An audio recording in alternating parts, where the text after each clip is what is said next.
कार्य समिति सदस्य हुनुहुन्थ्यो, शालिगको विषयमा बनेर जानुभएको छ। त्यसको साथै हाम्रो माझमा पत्रकारिता क्षेत्रका दिग्गज व्यक्तित्व प्रिन्स विगजी आउनुभएको छ। उहाँलाई पनि अतिथिको आसन ग्रहण गरिदिन हार्दिक अनुरोध गर्दछु।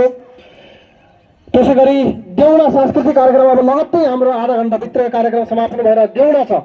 देउडा कलाकारहरू स्टेजमै आसन ग्रहण गरेर बसिरहनु भएको छ। तपाईँहरू देउडा खेलेर जानुहुनेछ भन्ने मैले आशा गरेको छु र हामीलाई तपाईँहरूले यतिका समयसम्म बसेर सुनिदिनु भएकोमा पनि म धन्यवाद ज्ञापन गर्दछु। र आजको यस कार्यक्रममा लम्कीचुवा नगरपालिका कि डाइनामिक उपमेयर आदरणीय दिजु डुना चौधरीजीलाई आफ्नो छोटो र मिठो बनाइ राखिदिन म हार्दिक अनुरोध गर्दछु।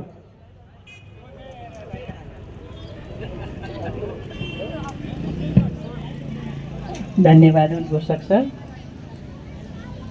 आज 304औं पृथ्वी जयन्ती तथा राष्ट्रिय एकता दिवस 2082 इस कार्यक्रमका सभाध्यक्ष लौटन चौधरीज्यू, इस कार्यक्रमका प्रमुख अतिथि आदरणीय व्यक्तित्व लम्कीचुवा नगरपालिका नगर प्रमुखज्यू, त्यसै गरी यस मञ्चमा आसन ग्रहण गर्नुभएका मेरा सम्पूर्ण मान्यजन अतिथिगणहरू र यहाँ उपस्थित पत्रकार मित्र र मेरा आदरणीय आमा बुवा दाजुभाइ तथा दिदीबहिनीहरूमा मेरो तर्फबाट र लम्कीचुवा नगरपालिकाकै तर्फबाट यो कार्यक्रम सफलताको शुभकामना व्यक्त गर्न चाहन्छु।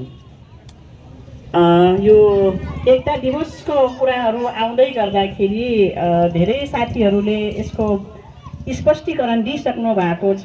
आज 304औं वर्षगाँठ मनाइराख्दाखेरि नेपाल सरकारले पनि यसलाई छुट्टी दिएको छ। भनेको मतलब यसलाई मनाउनुहोस् भनेर नै हामीलाई छुट्याएको समय भएको कारणले गर्दाखेरि हामी आज